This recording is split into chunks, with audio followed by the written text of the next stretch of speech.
and do some introductions. So most of you know me. You've gotten about 50 or 60 emails from me over the last couple of days about Career Week, but we're really excited to be able to put on this session today. We're calling it Healthcare IT and Analytics, but really we just want to get into kind of the nitty-gritty details. We've got some experts on the call here. We've got faculty. And so I'll do some brief introductions, but really this is a session for you all students. So, if you can show your cameras, stick in questions in the chat. I think a couple people are maybe at work. So if you can just interact with us on chat, that works too. But feel free to, unmute yourself, raise your hand, whatever you'd like to do to ask questions. And this is really interactive. So, the more you get involved, I think the better the conversation goes. And so for our speakers on the call, the audience that you have today, maybe I mentioned this in an email, but we've got a really nice mix of undergraduate students, so students who are even just starting out. A couple I know of who are like freshmen, sophomores are on the call. And so they're just kind of, getting their feet wet as far as their career at UTD, trying to maybe figure out where their path should go within healthcare because it is such a broad industry. And then we've got, students who are getting ready to graduate, so they're maybe junior, senior level. And then we also extended this for our graduates and our dual MBA, MS MBA students. So you've got a nice mix, those who maybe even are coming back for a career change. We have several who voiced some interest in learning about this because they have maybe been in another field, and with the way the healthcare industry continues to expand, really, there's so much opportunity here. So so just a little bit about who is joining us today. We will be editing a little bit, just probably the before and after of this video, and then we'll be putting this on our web page maybe in a week or so. So we'll send out announcements about that as well. So for today on the call, we've got, I'll let them get into their history, but I'll just introduce them by name. We've got Margaret Langley. She works at UT Southwestern right now as a senior business analyst. We've got Neha Sinha. She is a UTD alum of the graduate program. She is also at UT Southwestern, and she's a program manager for bioinformatics. And then we've got Professor Stevens.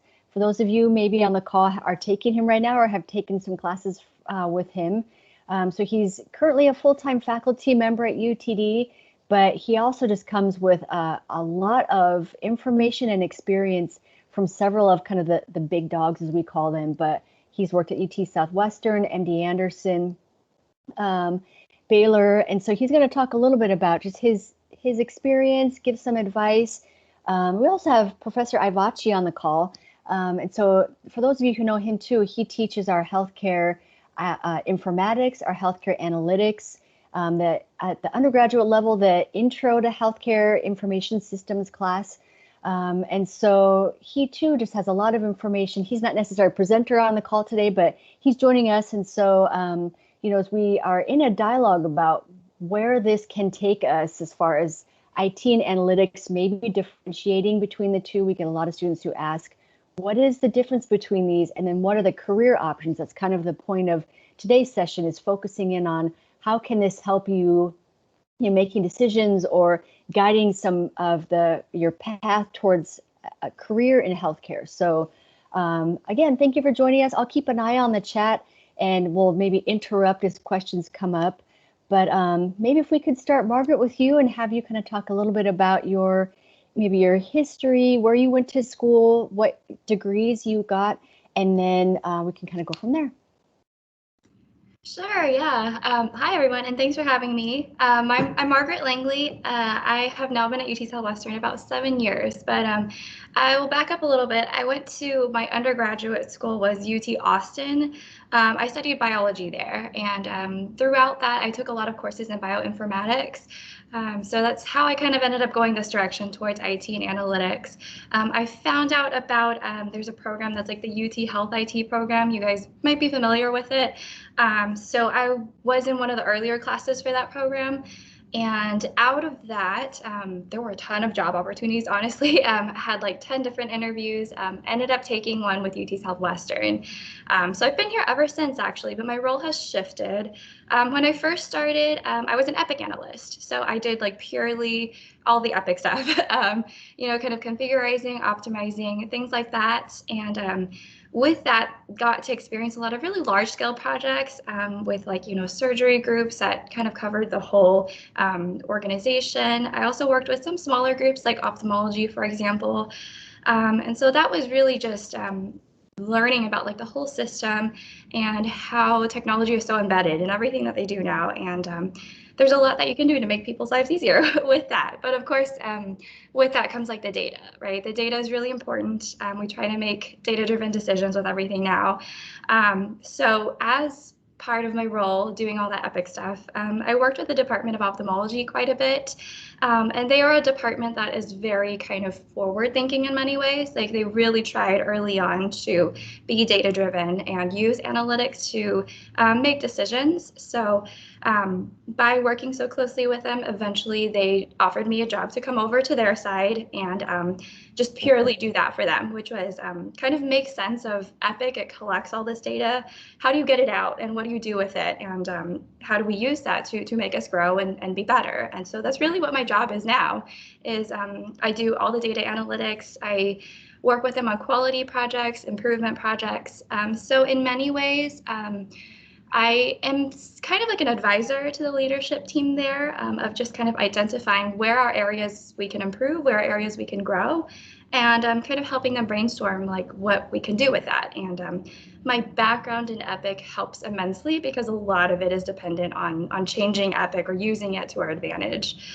So that's kind of where I am now, and I'm going on 7 years, like I said. I enjoy it a lot.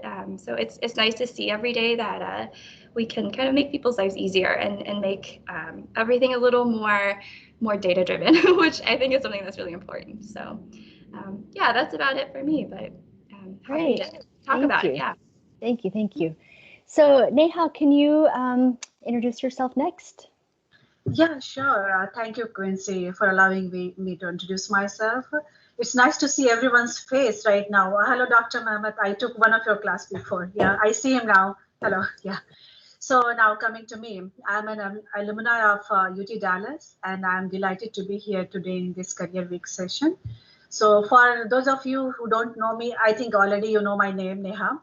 So I graduated from UTD in spring 2019, and currently I'm working with UT Southwestern as a program manager in the Department of Bioinformatics. So I was fortunate when I was accepted at UTD in healthcare program. And while studying at UTD, I got 2 scholarships and an academic excellence award for maintaining a higher GPA throughout the MS program. And I did healthcare information technology certification and Lean Six Sigma certification from UTD. And I realized that while working at UT Southwestern that I should have some project management experience. So during this COVID time, I used my time, commute time to study, and I cleared my PMI project management certification, which is really helping me a lot. And that helped me in my promotion.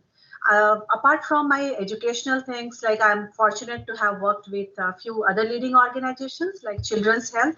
I was an intern over there, then THR Presbyterian Hospital as a volunteer. And I worked for 4 years in a non-healthcare setting, non-healthcare organization. That was an IT company that's in Frisco, Texas. It's called Sage IT. So I worked there for 4 years. So that experience, before coming to UT Southwestern, I was working there. So as I mentioned earlier that I'm at UT Southwestern, but it's an interesting thing. Like I joined UT Southwestern as an intern.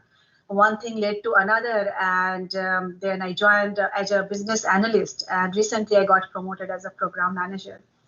So this interesting story, maybe I'll share after some time, after the brief introduction at some point. So I'll share that interesting story later, like how I landed at UT Southwestern, because that involves our UTD program, how I landed here, that Principle of Hospital Administration program. So I'll talk about that later. So that's all about me.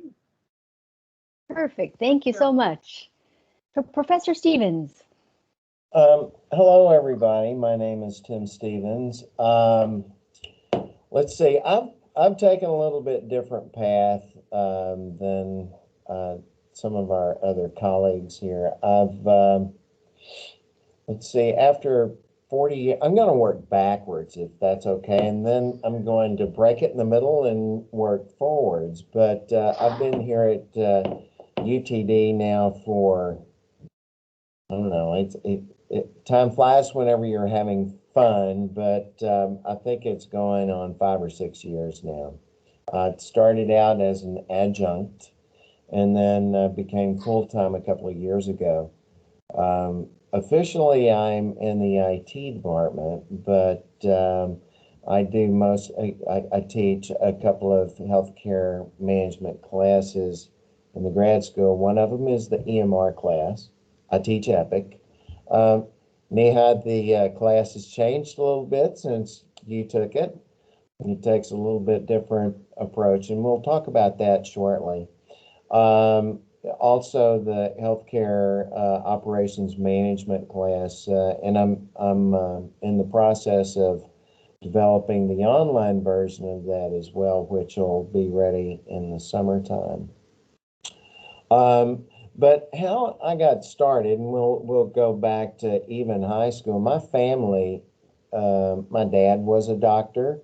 One of my brothers is a physician. My daughter is a physician. So it runs in the blood. So one of the things that we'll be talking about today is how do you break in to the market? I mean, whether it is an internship like Neha did. Margaret, yours, it was sort of that same approach you took from a business analyst standpoint. Like I said, my approach was a little bit different because I started out in healthcare. And quite frankly, I think that we'll all admit that it's sort of a close-knit community. It's an industry unlike any other, and it certainly has its nuances. For instance, if you start talking about healthcare supply chain, well, you know, the classic manufacturing kinds of health supply chain things just don't work anymore. Why is that? Because you do everything in the context of the quality of patient care. And with that underlying common denominator under almost everything that you do in this business, it sort of makes everything else that you do unique. Would you guys agree with that? So it changes how you analyze data. It changes how you really make your business decisions because you're doing it in that context of patient care. But my journey, like I said, was a little bit different. I couldn't make up my mind what I wanted to be whenever I grew up coming out of high school. That's a big question to ask somebody who's 18 years old, who is coming from a town that's about the size of your thumbnail. You know, it just wasn't very, Bangs, Texas. It's just not very big. My undergraduate degree is in biomedical engineering. And then I had some decisions to make, whether to go to medical school or go to business school. And after lots of analysis, we like to make our decisions on data-driven kinds of analyses. And I decided that going the business route, but still staying in the medical industry, was where I wanted to end up. And so back to grad school I went, and in the meantime, got my MBA in management science, but I've always been, except for one little stint in Waco, working for a power company, I've always been involved with some sort of healthcare. I started out my career as a programmer, working for a company who created laboratory information systems. And then after that, I became a project manager. Neha, you were saying that project management is a good lead-in into it. And that was how I started my career at Baylor.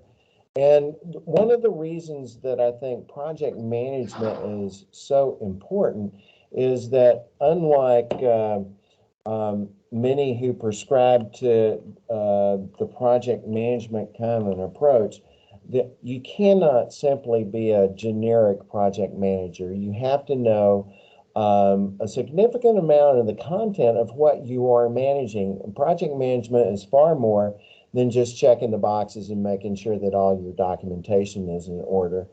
And so I found that that was a good lead in into the business processes inside of the hospital. So that was where I actually started my career in the IT side at Baylor.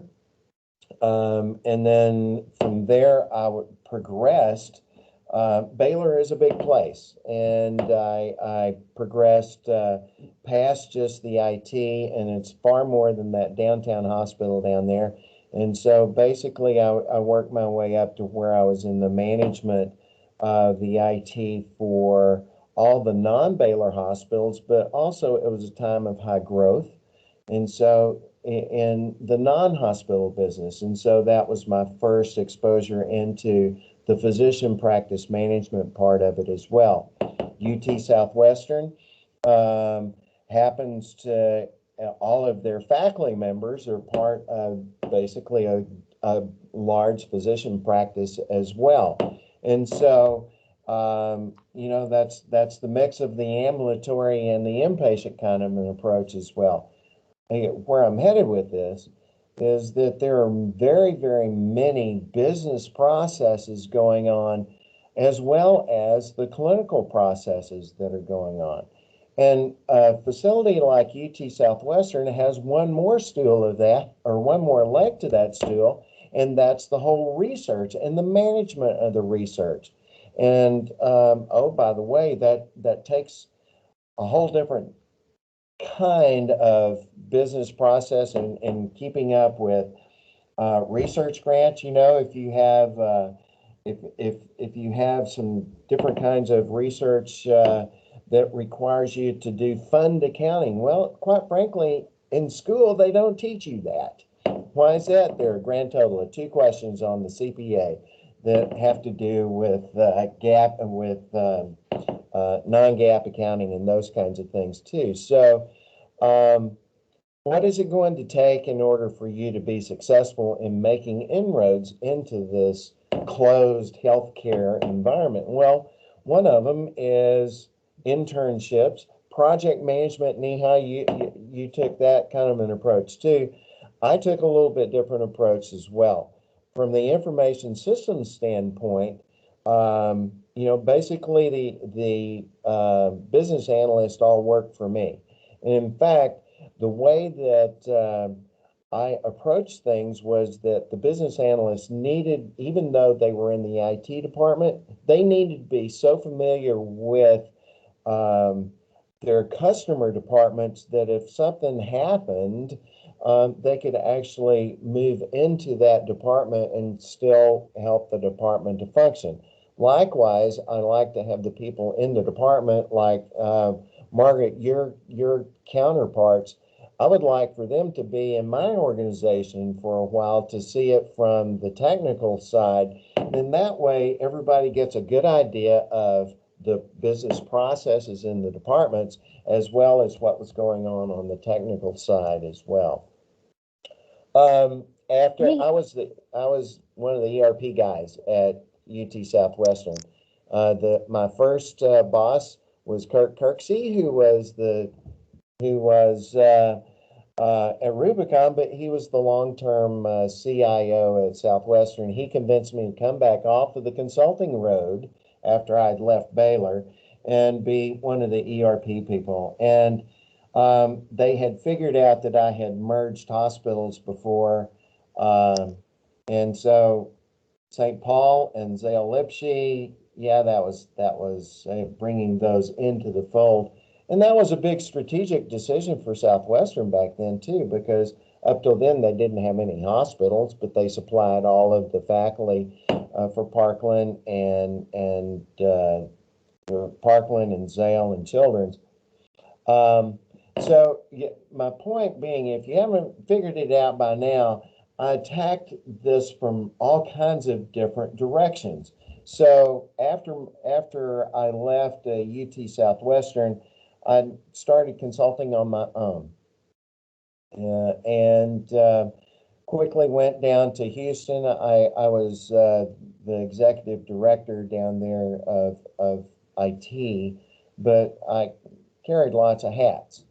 And so instead of being specialized, I had to carry a research hat for a while. I had to carry a financial hat for a while.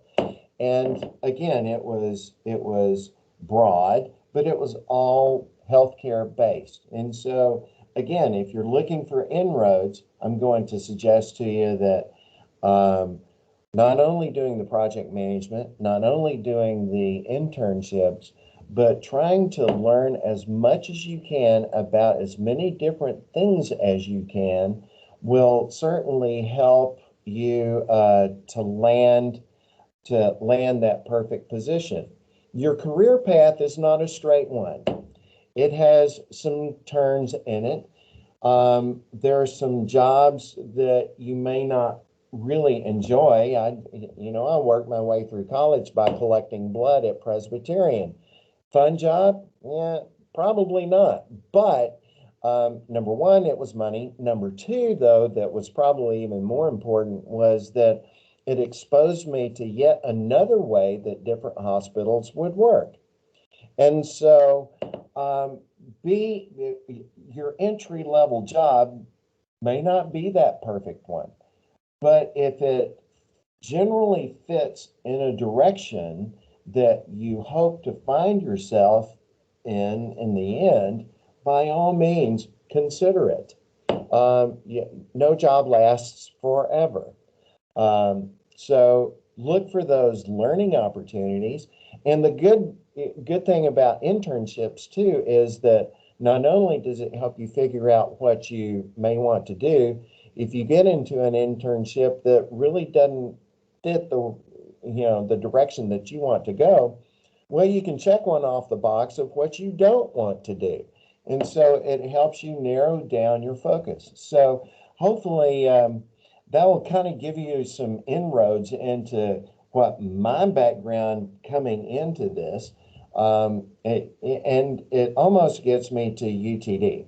So yes, I was commuting back and forth to MD Anderson every day for 3 years. And then eventually I had to say, guys, it's time for me to come home.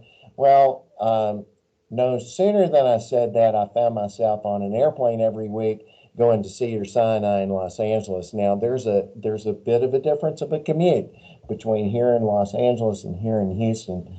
But that was yet another reason they wanted me to do the same thing that we did at MD Anderson. They had some issues with various and sundry different departments. And oh, by the way, if you can make yourself valuable to the organization, it can really help that organization in the end. One of the things that Cedars-Sinai had figured out is that they were drowning in consultants. And so it says, how can we sort out where the consultants are needed and where the consultants are not needed? And so then you bring in an independent consultant like me to tell me, okay, here's the consultants that you need. Here are the consultants that you don't need. Oh, by the way, I have absolutely no skin in the game.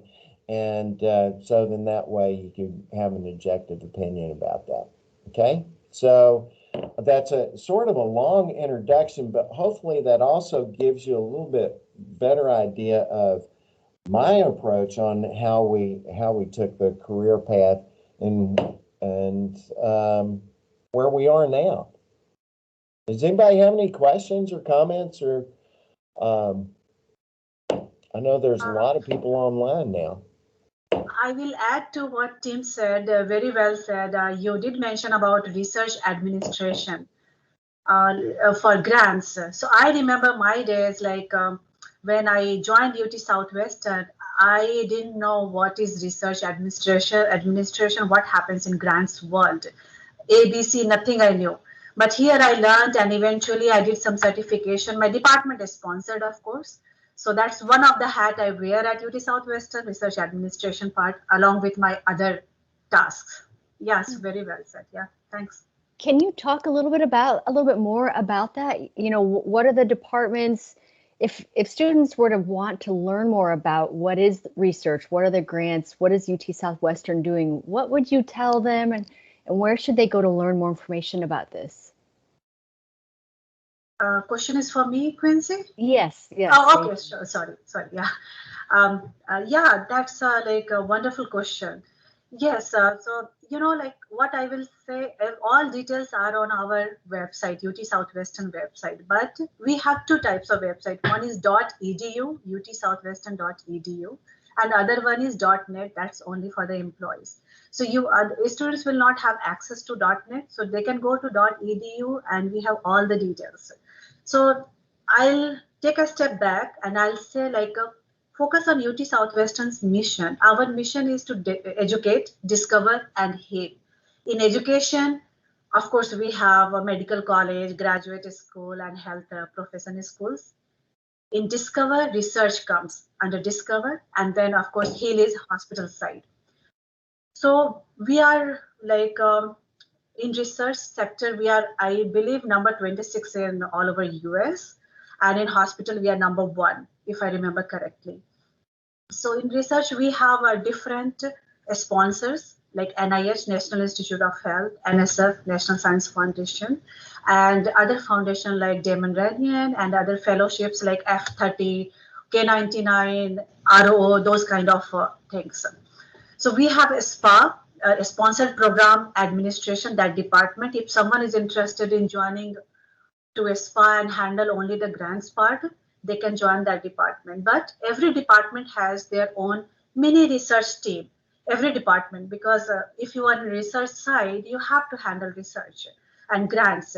But of course, we all send our grants, whatever work we do, to a SPA, and a SPA takes care of the final prime sponsor submission. When I talk about prime sponsor, this is like NIH, NSF, and so on. So what happens, recently I'm working on a few grants, and last month I worked on a few R01 grants. So in research related, R01 is really good. And for fellowships and career award, we have K99 ROO.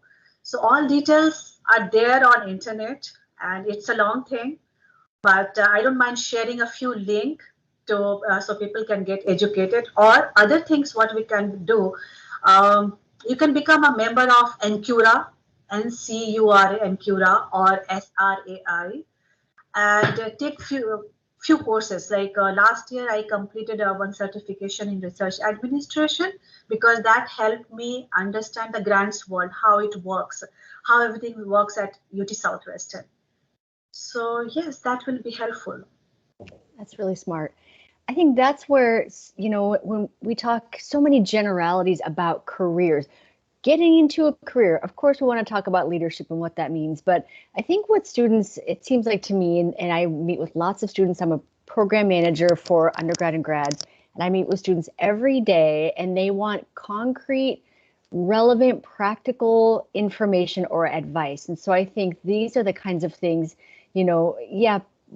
the ideas or the philosophies is good, and that serves a point somewhere. But I think really, while you're in college and you're taking the classes and you're doing internships or you're getting the experiences, it's that kind of advice about go here, maybe consider these certifications, take this extra class maybe outside of your standard undergrad or graduate studies. How to sort of beyond just the standard, how do you better yourself to prepare for these types of careers? So as much as you all can continue sharing that, I think is very helpful for students who are on this call, and for others who will get to watch that. So thank you.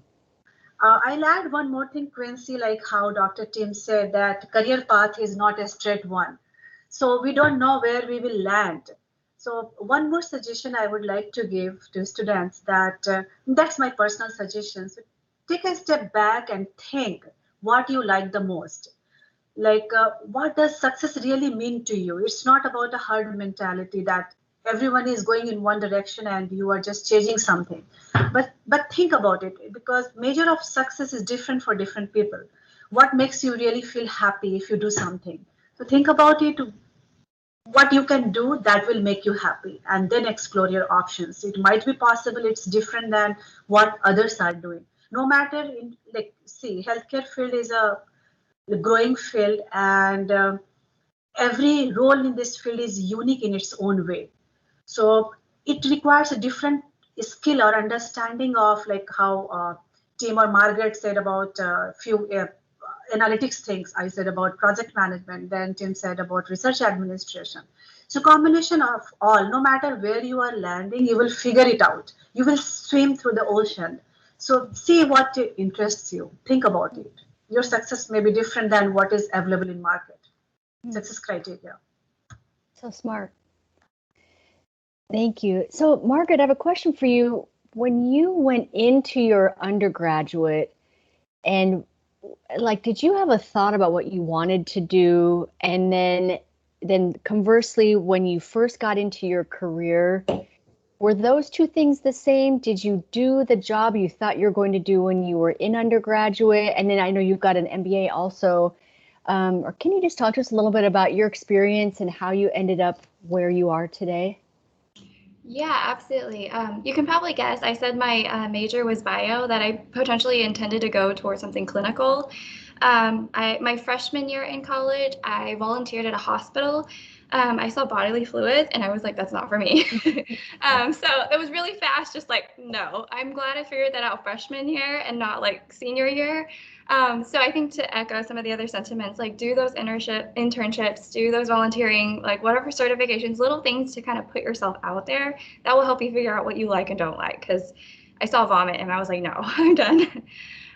So that's kind of what helped me kind of like reconfigure, like really early on, okay, I'm not going in that direction. I need to find something else. But once I kind of landed on where I started, which was in the Epic world, I didn't realize at first kind of like how fulfilling that would be. So I'll give kind of like one project example that we did was I was working really heavily with like surgical departments, and prior to surgery, everybody has to go through pre-surgery testing, and that was a process that was just honestly kind of a mess. It was very arbitrary who was getting pre-surgery testing, who wasn't getting pre-surgery testing, and so we did a lot of kind of research really into that, looking into the data, looking into other studies that had been done, and figuring out from that kind of data-driven perspective who really needed to go through pre-surgery testing in order to reduce their complications later post-surgery. And so we implemented this entire workflow and whatever. And in that entire process, we were able to reduce complications by, it was something crazy, like 30%. We were able to reduce the cost overall to have like each department add on 2 more FTEs per year. So overall, it was very kind of like concrete, data driven. You could see like the actual outcome of what was getting improved. And for me, kind of seeing those numbers, seeing that we actually got somewhere with it was really fulfilling. So that's kind of an example of like some of the projects that I've been involved in that for me is what I found satisfaction in. But yeah, I later did an MBA, and I'll be honest, partially that was because I knew my GRE was expiring. You guys know I look younger. So it expires about 5 years after you take it. And I just knew I didn't want to take it again. So for that reason, I was like, I'm just going to get it done now. But I did end up going into kind of that management side. So now I manage, I think the best description for what I do now is I manage a reporting and data analytics team. So I have a couple employees that report to me, and we do all these kinds of projects similar to like I described with the kind of pre-surgery testing kind of thing. We do kind of improvement projects like that. So I don't know if that kind of answers how I got into it. That's kind of where I am now. But definitely agree, do any internships, take those shadowing opportunities, take those volunteering opportunities. All of those will kind of help you get a window into what all is out there, because there's so much more than we typically talk about. And a lot of it comes down to networking. When you do those internships, you meet people and they might tell you about other opportunities that are out there. So I hope you get the chance to do that kind of stuff. Does that kind of answer that? Yeah, that's so helpful. And I think for students to get to hear the journeys that you all have taken, where it is, like you had said, it's not really a straight path. it's almost like a field rather than a path. And so if you consider the size of a field versus, a dirt trail, and so it can take you anywhere. It can, I think, we advise and we kind of through meetings with the Career Management Center, or we have our advising, students are often just asking, I don't know what to do or what classes I should take. Should I specialize? Should I double major? Should I go into a specific graduate degree? Should I go just to undergrad first, get work experience, come back and get the graduate degree? So there's just lots of, I think, decision making that happens. And so there isn't, a theme throughout these last few sessions is there isn't just one right answer. I think that's probably pretty true. And that what's, Neha, what you said, what's right for you maybe isn't necessarily right for the next person or somebody else that you're sitting next to in class. So to give yourself some grace and some time to kind of figure things out is probably smart. But Professor Stevens, you raised your hand. Good job. Oh, well, thank you. One of the things also that I wanted to add, because I get a lot of questions about consulting. I have backgrounds in both, both inside of an organization as well as coming in as a consultant to different organizations. And at this stage in the careers of most of you who are participating in this call, I think it's a pretty important kind of consideration to take. First of all, sometimes it's kind of hard to get into the consulting world because most of you don't have the experience that some consulting firms are seeking. For example, I mean, think about it. I mean, a consulting firm, you're hiring the experts. Wouldn't you agree? I mean, you're paying a lot of money if you're the client to pay for this kind of an expertise. On the other hand, that's a good training ground for you, the consultant. And again, you may be doing some what you may consider menial work as a consultant, especially if you're starting out. On the other hand, you are seeing many, many different kinds of clients, many, many different kinds of situations that have their own unique challenges. You see different kinds of business processes going on as well. So from a consulting standpoint, I look back at it and I don't think I would change a thing the way that I approached it, because yes, I started out with true institutional kind of knowledge and then moved into the consulting world. But on the other hand, while I was a consultant, I learned just an immense amount of information about a whole lot of different things, broad-based.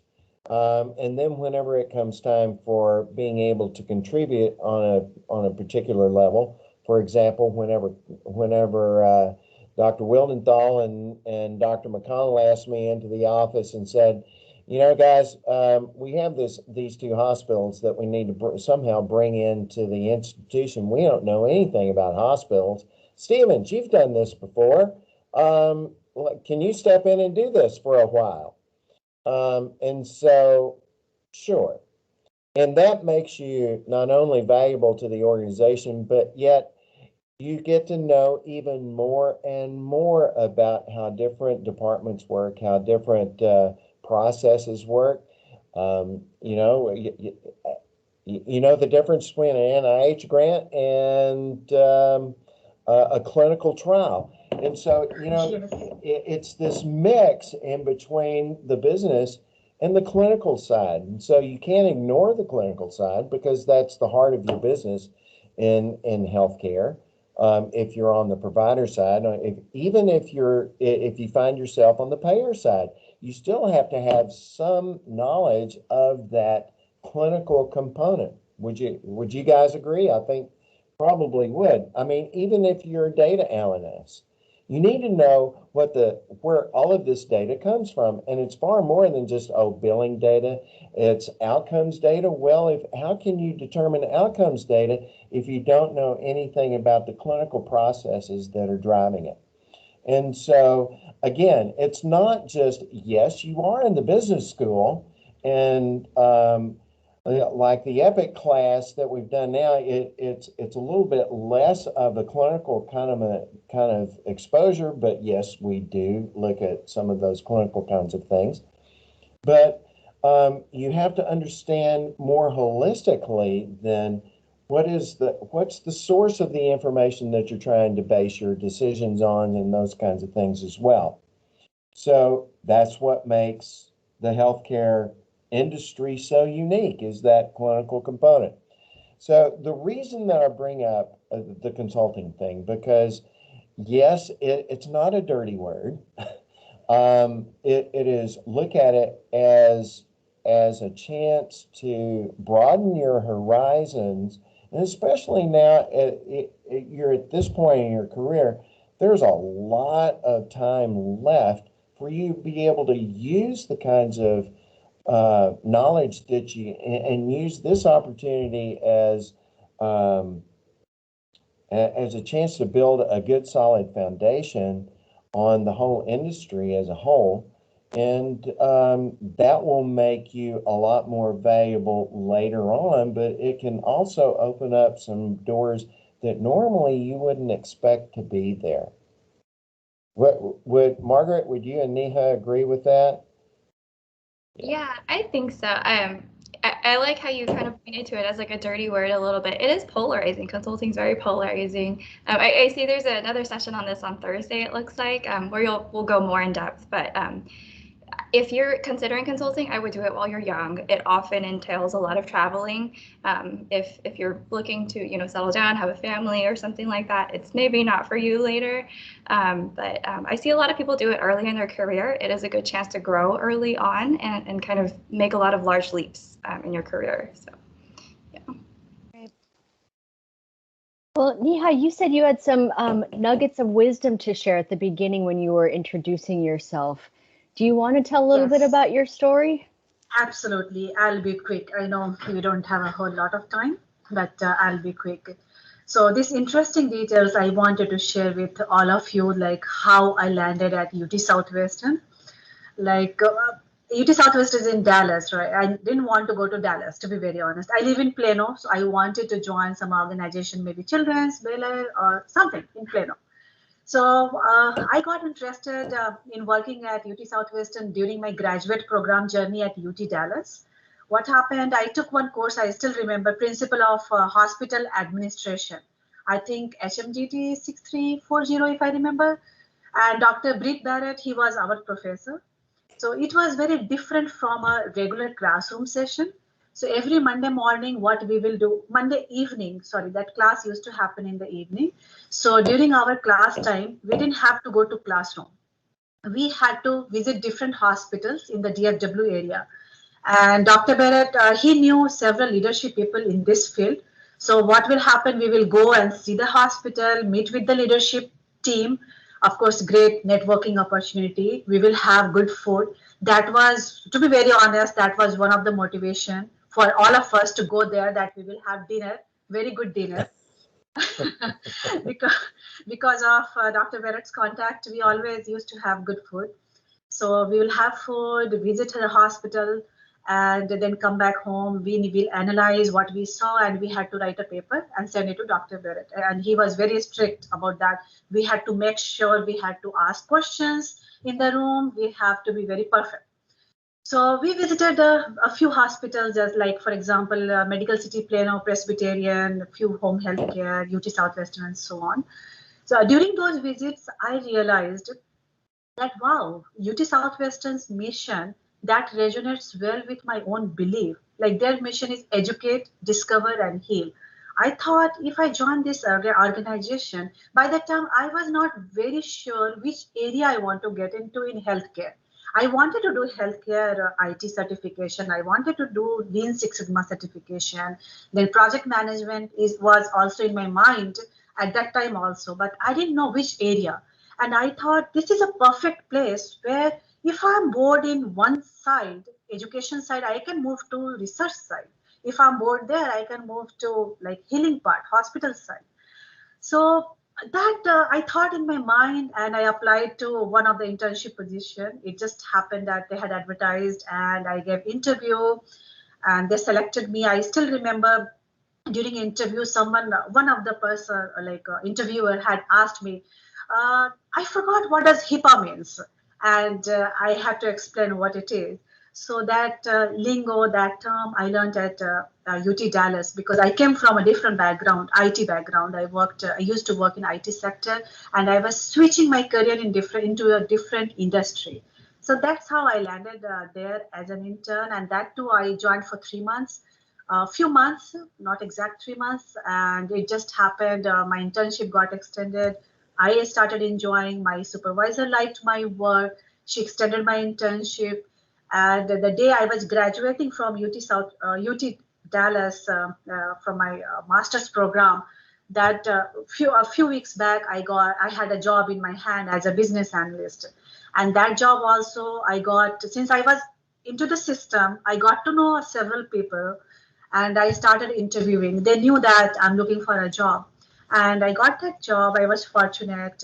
I had to go through all the interview process, no matter where you are. If you are in the system, also, still you have to go through the interview process at UT Southwestern, all the process, because it's a state institution.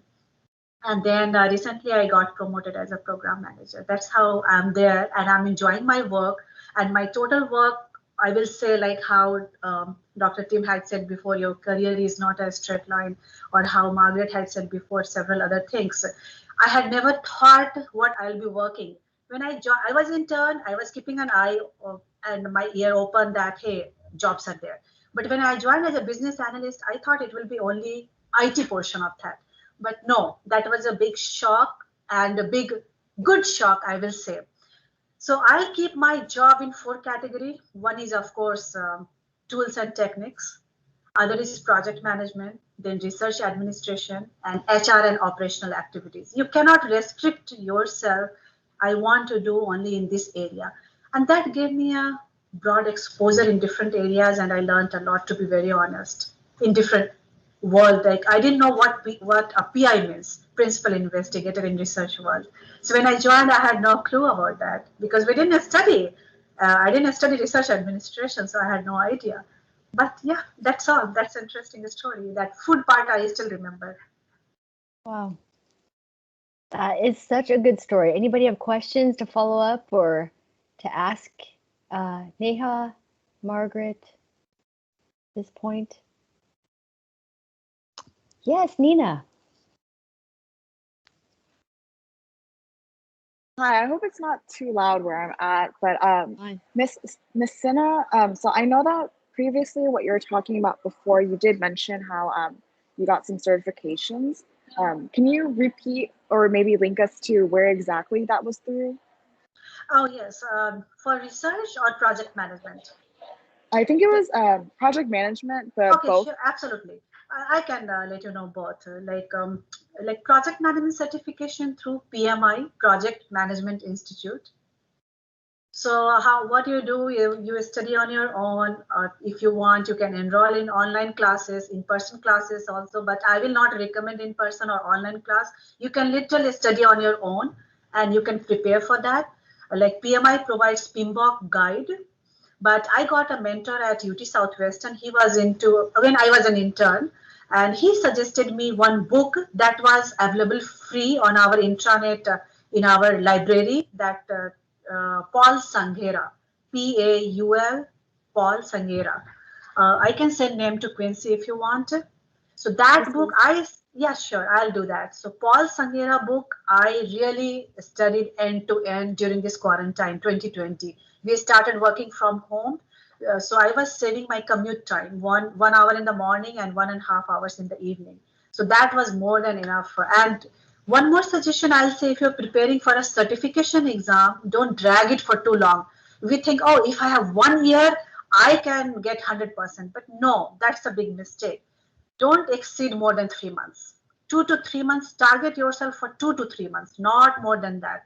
So and consistency is the key to complete any certification or any course, even in master's program also. If you study every day 1 hour, 2 hours sufficient.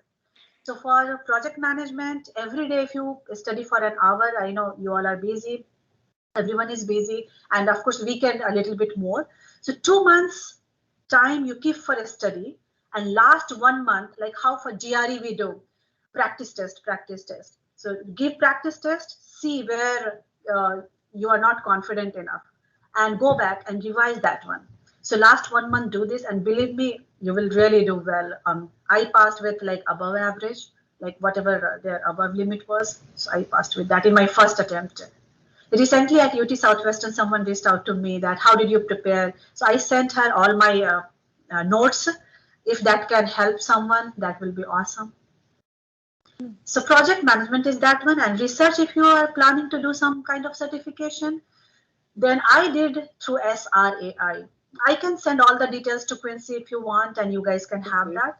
So they had a six weeks intensive training program, and it was a little expensive for me, so my department is sponsored.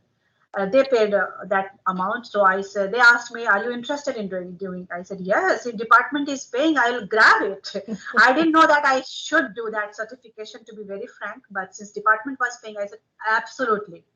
And I took that certificate. I did that class, and I completed that. That was in my to-do list for past 2-3 years, I will say, these 2 certifications. Research came later, past 1 year, I will say. And this time in 2020, I know it was not good for all of us, but I see it in a positive way that I tried to use that time to get rid of this kind of certification, educate myself and bring value to my department. To keep myself motivated, I should say. Thank you so much for sharing. I appreciate that. Yes. The PMP that she mentioned, yeah, that is a really useful one for project management. I would also recommend, if you have a chance to do Six Sigma, that's a pretty good certification to have. Yeah. It looks nice on your resume and is actually pretty useful. So I would look into Six Sigma too. Is there a certain belt, Miss Langley, that you like recommend? Because I know there's a yellow, green, and black belt that I've read up on so far, but and I guess also for Miss Quincy, is there I think I sent you an email asking you about it a few weeks back, but yeah, I was still wondering. Maybe Nina, I can answer that. I guess at UT Southwestern, not UT Southwestern, sorry, UTD and UT Southwestern, I'm mixing both names all the time. At UTD, they offer a Lean Six Sigma yellow belt class. Dr. Kannan takes, I believe. But in that, if you want green belt certification, you need to talk to him. You need to do some projects. I did yellow belt. I didn't have time to work on project, but there is a possibility of doing green belt unless some changes happen, and Quincy might help with that if some changes. But UTD does provide.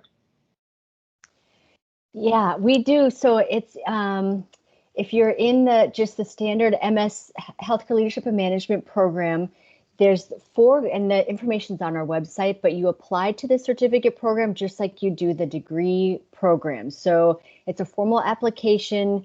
The steps are all on our webpage, but you get the fee waived if you're a current student or an alumni.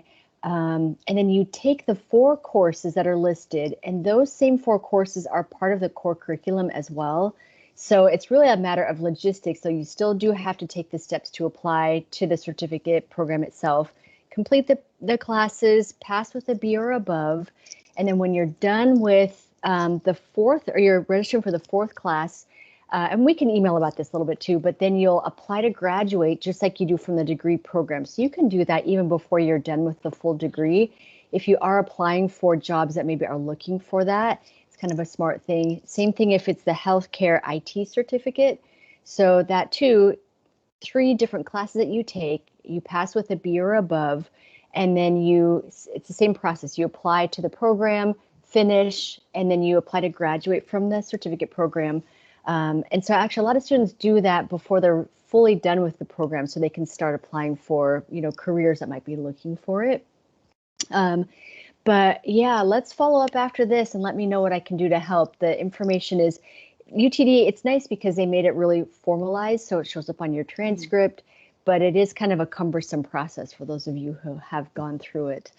And then, the other thing though is that we have heard outside companies. There's a person who we've worked with. His name is Jazz Patterson.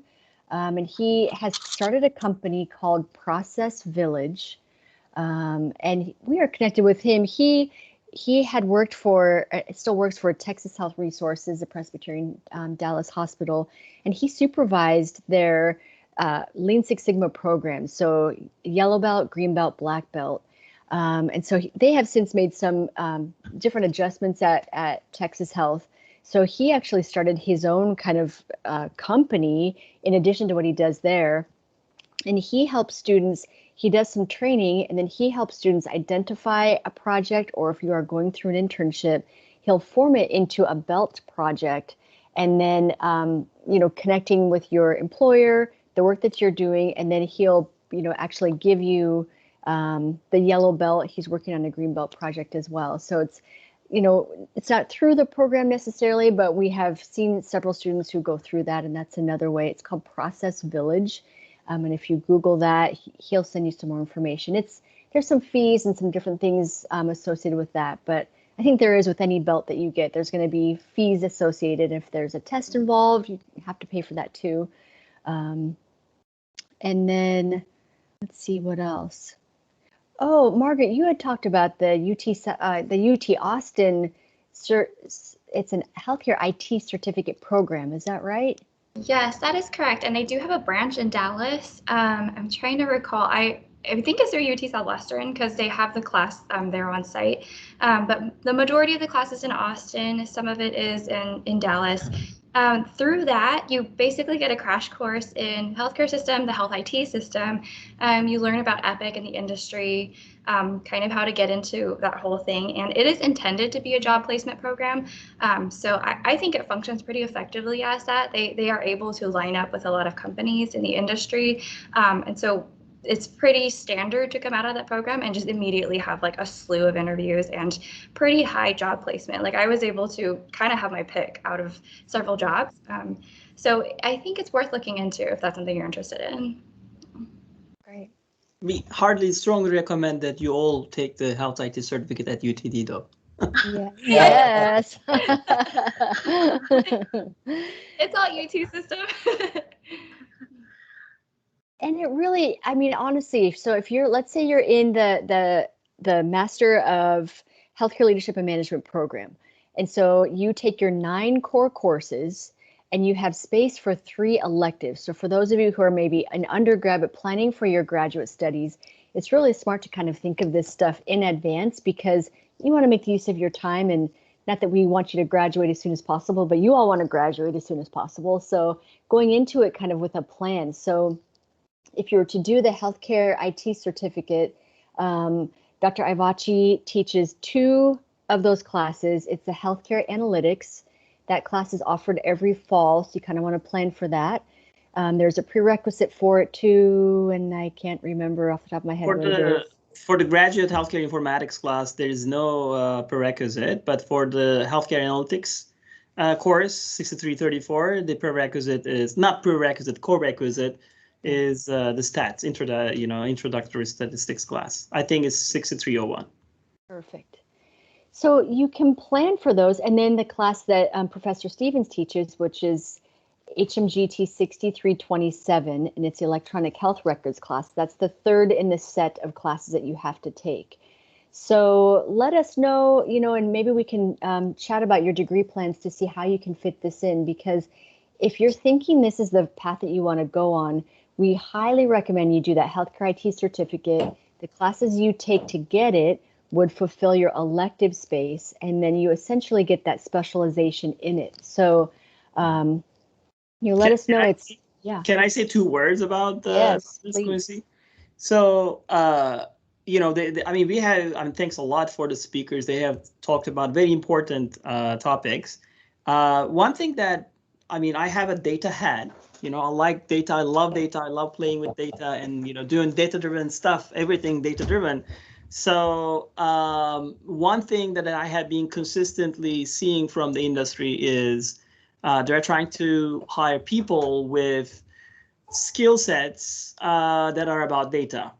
In particular, you know, learning SQL, some SQL language, SQL, database management skills, and learning R or Python, one of the two, for primarily for visualization or maybe basic data science, SAP HANA or other business intelligence or visualization tools are in high demand. You know, in the last couple of weeks, I have people reach out and say, you know, they want to hire people with project management plus 4 people for with SQL skills. So that's something highly demanded.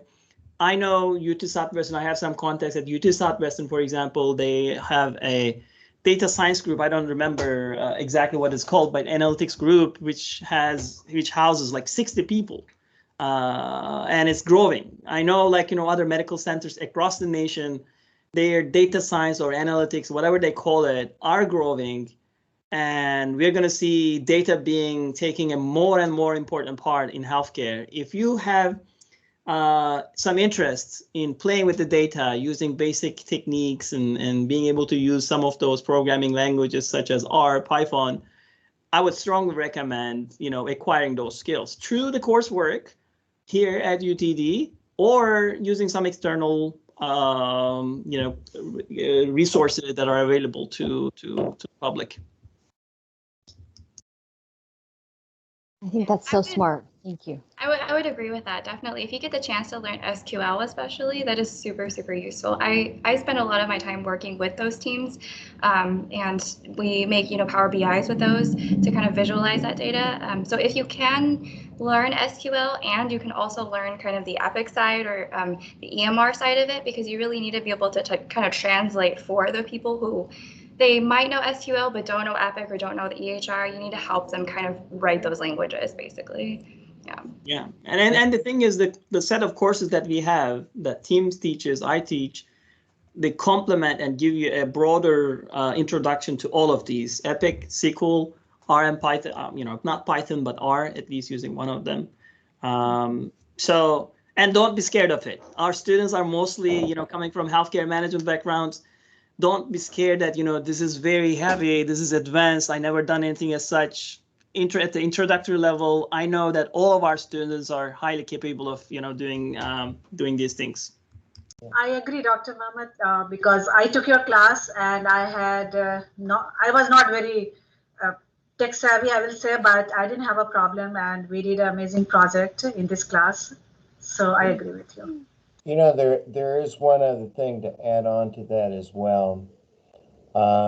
And we emphasize that in both my undergrad classes and my graduate classes too, is yes, the data and the analysis and those kinds of skills are incredibly important. But the other part of this is that you need to make sure and hone your communication skills as well. It doesn't matter if you have the best data management, the highest quality and the most timely data, just the best tools available to you and your ability to use those tools. If you mess it up at the end and don't effectively communicate your recommendations, that's considering the message that's appropriate for the audience that you're presenting it to, and using the right media to present it with, then I would contend that your analysis could be on the verge of a total failure. I've participated in so many of these kinds of presentations, both giving them and receiving them, that the communications piece is just really, really important. It's sort of like having a birthday cake and you pooch kick the icing, and, you know, what good is just a plain dry birthday cake? I don't know about you, but I like the icing. I like for it to look good, and I like for it to taste good. And so please, please don't discount the fact that you need to make sure and hone those kinds of communication skills. It's so very, very important. Great advice. Can I ask a quick question, or are we finished? Let's see. I think Nina had her hand up, and then we can go with you. Thank you so Okay, much. sure. Yeah. And we just, FYI, we just have, well, we're actually over our time, so maybe we can give ourselves like 5 more minutes or so. All right, Nina, sorry. Thanks. Yeah, Professor Mehmet and Ms. Langley and Ms. Sinha, thank you for the advice. I mean, Professor Stevens too. But I think it was interesting how you guys brought up, I guess, like the need to, if you want to do like project management, to basically learn pattern sequences or languages, but mixing that with like CRM systems. So I do know how to use some of them, like eClinicalWorks and a few other ones, but I'm just curious, for students that haven't had the opportunity yet to take graduate courses or introductory courses for EPIC and stuff, is there a certain way that we can kind of get familiar with that software and programming? Because I think it's kind of hard to get access to it if you're not working under like a UT or Baylor systems. Yeah, definitely. Epic is kind of where the money is, to be honest, and Epic is very, very tight on who they allow access to it or not. If you're not working directly for an Epic customer, it is very difficult to get your hands on it, to even look at it and play with it. So for that reason, I would recommend if you can, intern, shadow, have a side job at a place that uses Epic, because even if you're just checking people in, checking people out, that is some kind of interaction with the software and does give you kind of some kind of foot in the door on using Epic. Even that little bit of foot in the door is often enough to sell people on giving you a job over somebody else. I've seen that happen. So Epic is kind of where it's all at. If you can get your foot in the door there, that would be really, really helpful. I'm a little bit biased. I do think, kind of along the train of thought that you said, that the big area of growth is bridging between your clinic leadership and physicians at clinical side, bridging that with the IT side. And there's not a lot of people who can bridge that gap right now. That's kind of what I do, is bridging that gap. And I feel like that's where we need more people, to be honest, because when you don't know either side, you're not able to kind of make the most of either side and really kind of bounce off each other in the most productive and efficient way. So I would say go towards that direction. I think that's where a lot of the growth is going to be. Okay, thank you. Sure. Yeah, my question is to Professor Mehmet Aybachi. So I'm a master's student in business analytics at UTD, and I'm also enrolled in the healthcare IT certificate program. What do you recommend? I haven't taken a course yet in the certificate program. What do you recommend for the spring semester? Which course?